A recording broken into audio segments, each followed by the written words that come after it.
Today, I'm speaking with David Graham, who is based in Silkeborg, an hour's drive from Lego's headquarters in Billund, Denmark. Now, David has worked as an intrapreneur within companies for over 15 years, including Lego, before starting his own company, Diplomatic Rebels. And in that capacity, he's back working in Lego as an unofficial intrapreneur in residence. So David's been doing entrepreneurialism in different incarnations for a long time. So I'm very curious to hear about his story and to share that with everyone.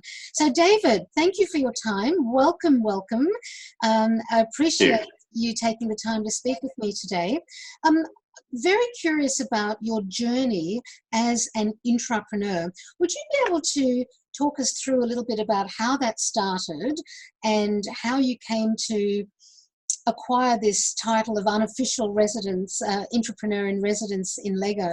So tell us about you.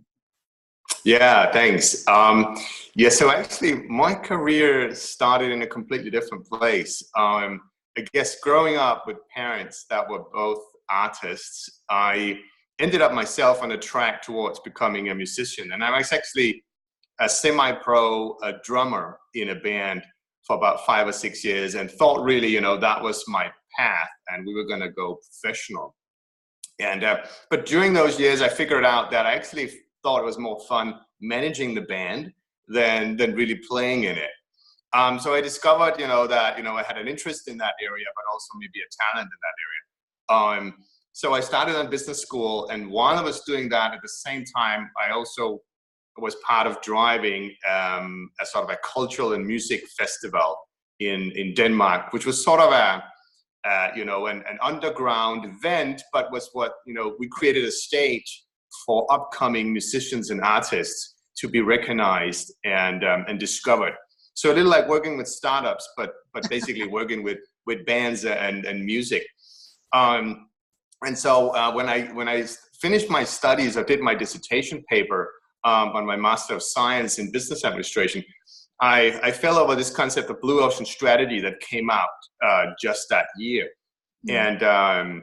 And I was looking for a company that was sort of really in a red ocean, which is part of that framework saying, companies that are in red oceans, they're basically doing all the same things as the competitors are doing, and they're getting slaughtered for it. It's sort of a descent towards zero margins. So how to break out of that? And I was looking for a company in Denmark that was really struggling. And there was 2 companies at the time, and one was actually Lego.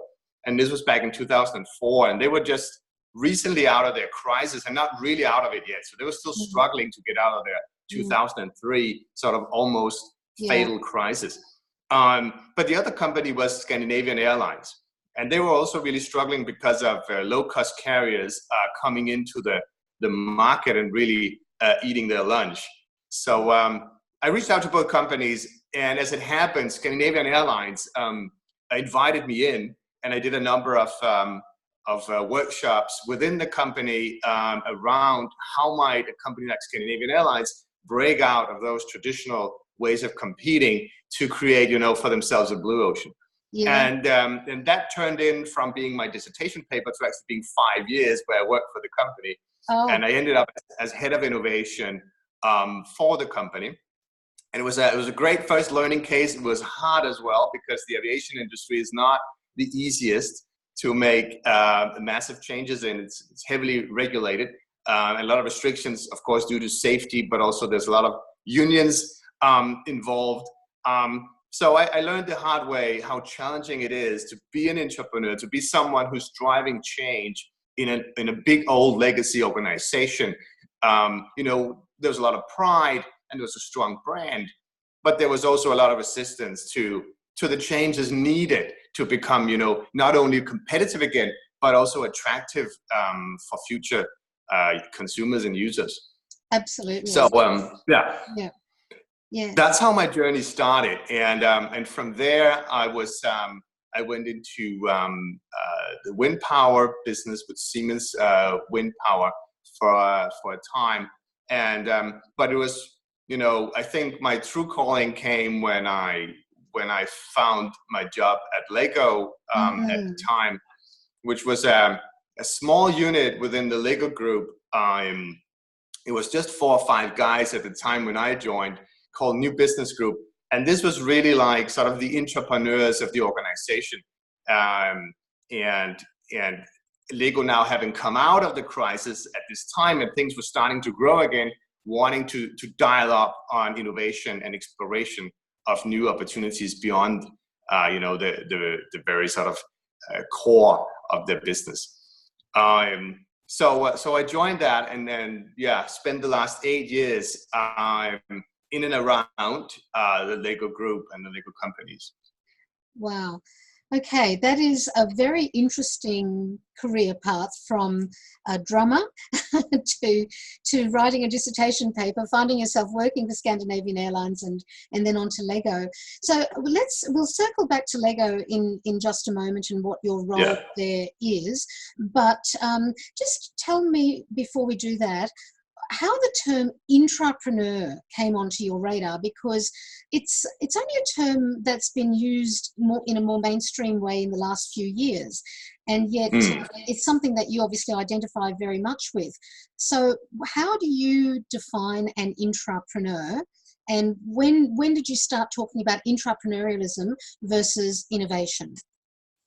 Yeah, I think it sort of came through realizing, my own profile and saying, actually I was constantly struggling with fitting into these big corporations, and constantly telling myself, well, I should leave soon and become an entrepreneur, because I was feeling like, I want to start my own thing.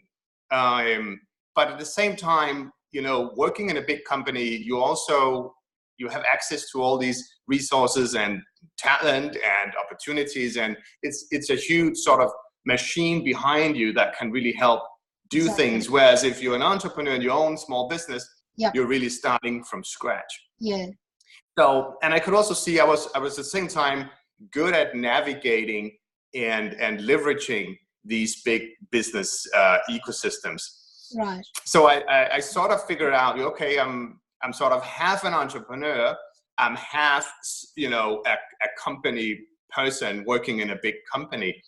And I think so even maybe before I sort of internalized the term intrapreneur, I came up with the term diplomatic rebel, which was sort of describing the intrapreneur, because it's the mix between the rebel who is challenging what is, who can see what's happening in the future and dares to speak up, but at the same time have diplomatic skills and ability to fit in to that big system and not sort of just run straight into the walls of all the various different obstacles there is in a big corporation.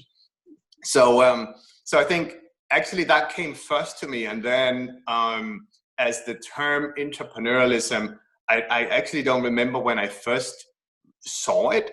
I saw it somewhere, and then I thought, well, that's it. That is what it is.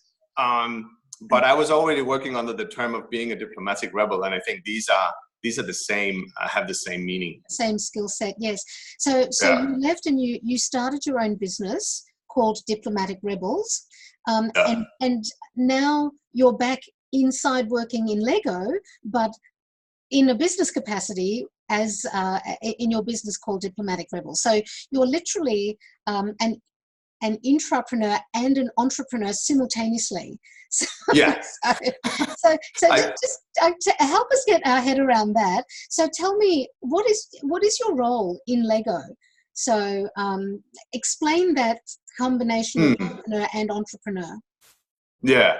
So I had different roles during my 8 years in the Lego group, but I think always around, driving innovation, driving change. And so before I started my own business, I had the role as Senior Innovation Director in our Future Lab at Lego, which is now actually called Creative Play Lab. But that was sort of the key engine in driving innovation in the company. But then I thought, okay, I've done that for a few years. So I wanted to give it a go at saying, what if I'm more independent? Because one of the challenges you have when you're in a big corporation and in a specific position is that you are sort of locked at that level of the organization, as well as in that silo maybe where you are placed. And it's very hard to have conversation, you know, vertically in the organization. You cannot just jump 4 steps up to have a strategic conversation with, let's say, the CEO or even the chairman. And sometimes even horizontally, it's difficult to have those conversations. So the experiment was saying, you know, what if I was more independent?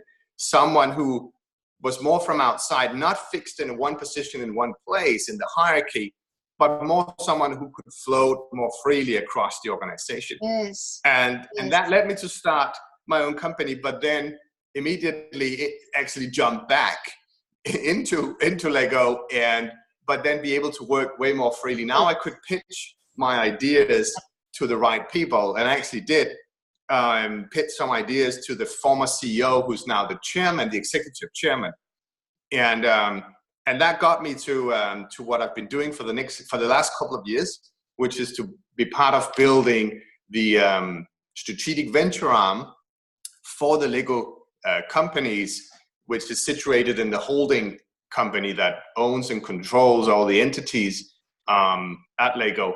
And this is really you can say an innovation tool that we will use to explore new territories beyond the existing business.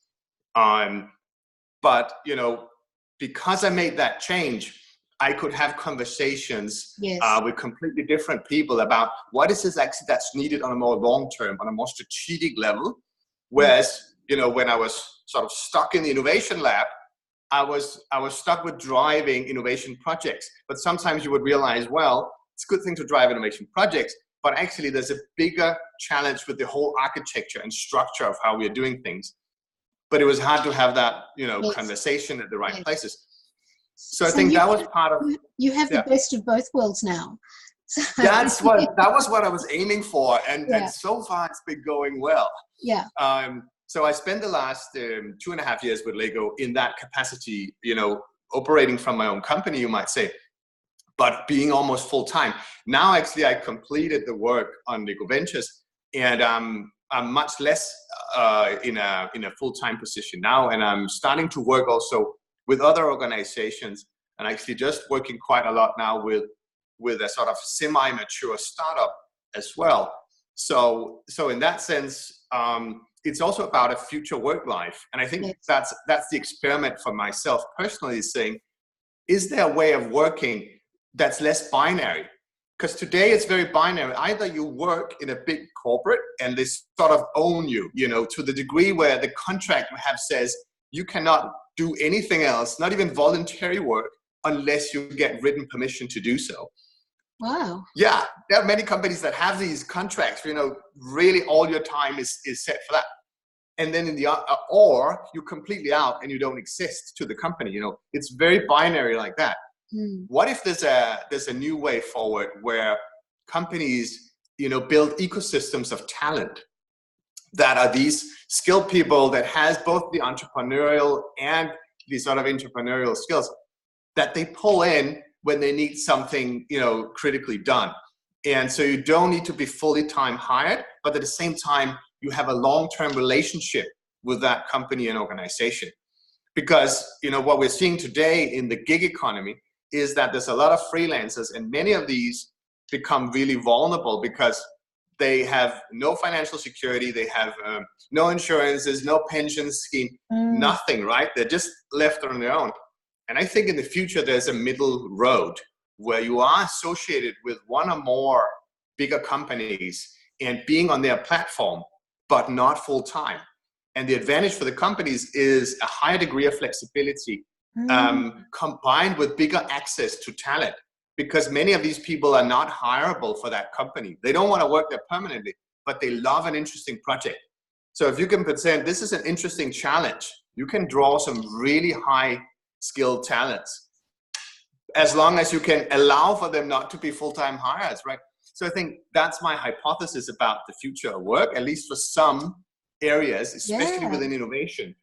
And you can say, I'm running an experiment at the moment saying, how does that work actually living that. For you, so you are using yourself as the guinea pig. So Yes. I love that term that you just talked about, which is an ecosystem of talent that companies and organizations can draw on as they need it, and it also means that people can then pick and choose what kinds of projects they want to work on and what kind of work they want to do, and yet sort of be able to be first choice for a number of companies, so that they're not feeling like they've got no prospects. Because you're right, the gig economy can be a tough gig, no pun intended, but there's not a lot of security there. Exactly, and especially if you only jump from this one small job to the next, and you have to manage like 30 clients at the same time. Many people want more safety and security than that. And I think there's a way to work with just one or two companies over multiple years, almost feeling like you're an employee, and other folks in the company will look at you as an employee. Only difference is you are not there every day, just sitting at your desk. When you're not needed, you're out doing other stuff, other places. Yes. Which will actually grow you as a talent and give you other impressions, and it will make the company have a more, sort of inside out perspective, understanding what is actually happening in the world. Absolutely. So my next question then is, given that you're using yourself as the experiment, what's going to be the outcome of this? Are you going to write it up? Are you going to share it with the world in a form of a book? How are you going to find out about this interesting experiment and the outcomes of it? Yeah, so I think you nailed it there. I'm definitely looking to writing about it. Whether it's going to be a book, a series of articles, or something, but for sure, I want to share how might this work. I want to also provoke companies to start on going on this journey, daring to loosen up the systems a little bit, to say maybe the model where we need to own talents and it's all about retaining them is not the way forward. Maybe it's more about sharing and having maybe collaborations with a number of different other companies of talent exchange and talent in the broadest sense, the people that you need. And a little like what maybe Silicon Valley naturally has become, because there people are staying, in average maximum sort of 18 to 24 months in the same place, and then they move on. And it's okay, because it's part of how the learning accelerates, how people get really a strong network and become very resourceful. And as a company, you want resourceful people. So, how do we simulate that in other parts of the world where we don't just naturally have this very dense, place of huge companies? So part of my work will also be to provoke companies to start thinking like this. And I mean, we're seeing it a little bit with many companies struggling with attracting and retaining millennials and Gen Zs, right? As they're entering the workforce. And I think it's a symptom of they don't want to get stuck in that silo with the main purpose of climbing the hierarchical ladder towards the top. That's not a goal. That's not a purpose that people find very inspiring. Not anymore. I think in the 80s and 90s, that was fantastic for most. Not anymore, not for the new generations. No. So again, it ties also into being more purpose-led. Yes. And therefore, it's more interesting to pursue interesting, exciting projects than it is to pursuing, career tracks. Yes. I think the whole notion of building yourself a career and having a career plan and how do you move up, that's going to go away. And it's more going to be about how do you constantly love what you do and how do you become really good at it, and what does it take to live that life. Oh, that's so exciting. Do you know of any others like you who are doing this sort of work and being both entrepreneurs, intrapreneurs, and are connected with a number of different companies on an as needed basis? Yeah, so actually part of what I'm doing with my own company, and that was also what I noticed. I noticed that there are many others that are thinking the same things that I am. So they are in a big company, they've been there multiple years, but they're not necessarily very happy. And the work-life balance is challenged, and there's a number of things where they don't feel as motivated as they probably could be. But they're skilled people and they're very innovational. So Diplomatic Rebels, what it also is a global network of entrepreneurs. And basically what we're doing is that we're connecting entrepreneurs around the world and we're helping them make that change in their lives. And by providing a platform, which is Diplomatic Rebels, for them to jump onto and say, you're not just jumping into the deep end with, oh, okay, resign my job and then what? Yeah. No, you become a member of the Diplomatic Rebels Fellowship, as we call it. Oh. And there the entrepreneurs help each other. And what we have is a strong network to big companies as well. Yep. So through that, the intention is, and it's just something we started within the last year, the intention is to match entrepreneurs looking for exciting projects with companies that are looking for skilled entrepreneurs. So it sort of becomes a matchmaking platform as well, but something to help other people like myself that are willing to experiment with their future way of work. Oh, you are absolutely a trailblazer, David. That's a very exciting prospect. And so this is the future of work, isn't it? Is that how you would describe going forward the future of work?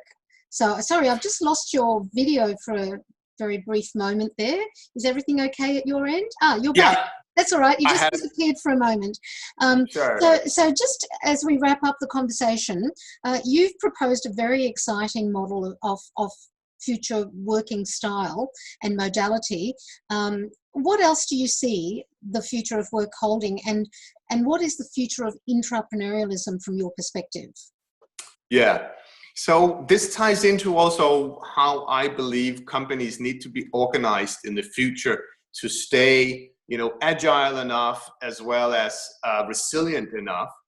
And part of that is, I believe, a future core capability that any company has to build is that of being able to experiment and explore new territories. Things are changing so fast. We can't foresee really which technology will take off and what will it actually do across a number of industries. So all we can do is be good at experimenting with it and adopting. Yes. To do that, I think you need to break down the classical hierarchical sort of vertically integrated company and have more of an ecosystem, a business ecosystem, which basically means you're organized more in smaller entities that are all collaborating. And it also means you can easily cut across both industries as well as operating models and business models. So in that sense, you can almost operate with multiple value chains at the same time. And this ties into the future of work as well, because in effect, it also means you want to build this network of people, maybe working in smaller entities like the Diplomatic Rebels or like other startups or even bigger companies. And you can draw on all those. So you might choose to collaborate with a startup, but not so much to acquire it, but more to get access to the talent and knowledge that they have and include them as part of your ecosystem. So I think in the future, organizations will be less these gigantic, very sort of finite entities, and will be more fluent ecosystems of talent and assets and capabilities. Yeah. That where people can sort of float in and out. And as the old song goes, you can check out, but you can never leave. And I think it's sort of that thinking of saying you might check out of your current project you're working on, but you're never really leaving the platform. You're always associated with that company. And as an example for Lego, I know a lot of ex-Lego employees that are still in love with the company. They're still in love with the brand because it's such a great brand. And they were sad to have to leave in this very binary way, now you're out, probably never see you again. So how can you still be associated? It's almost like companies need to create an alumni of all those people that, have been in and out, and how to leverage that power, especially when you're a strong brand. And I think Google, to some extent, have done it with their Zoogla network, which is ex-Google people that are still sort of somehow associated with the company. And I think we're going to see much more of that as well. Company building long-lasting relationships with employees, with people, even regardless, how much they're working there actually concretely. Well, I think Diplomatic Rebels is absolutely at the vanguard of this new way of working. It would be really interesting to maybe have a follow-up conversation with you in a year or two to find out where the platform has led to and how it has evolved. So would love to. We'll make a date for maybe 1, maybe 2 years. So you tell me when you're ready to talk about it and when the next incarnation of it has evolved. So are there any final comments that you would like to share as we wrap up at this stage? Because you've been so insightful about so many things. I really appreciate that. And you've raised a lot of very cutting edge issues and concepts. What would you have some final words before we say goodbye? Well, maybe just, a recommendation to people out there, especially the entrepreneurs, those who knows that, they are those that constantly bump themselves into the walls of the company and saying, hey, maybe we should do things differently. To trust yourself and trust in the fact that, on the long term, you're on the right path with this. And obviously it's a scary move to step out and do your own thing. But I think there's a future where there will be that middle ground, which is really interesting. And if they're interested in Diplomatic Rebels, look us up. We're always open to include more people into our network. That's wonderful. Thank you so much, David. Appreciate your time. Diplomatic Rebels. I'm sure people listening to this will Google that and find you and do some research on your organization. So thank you very much, and we'll talk again down the track. Bye-bye for now. Thank you. Bye. Cheers.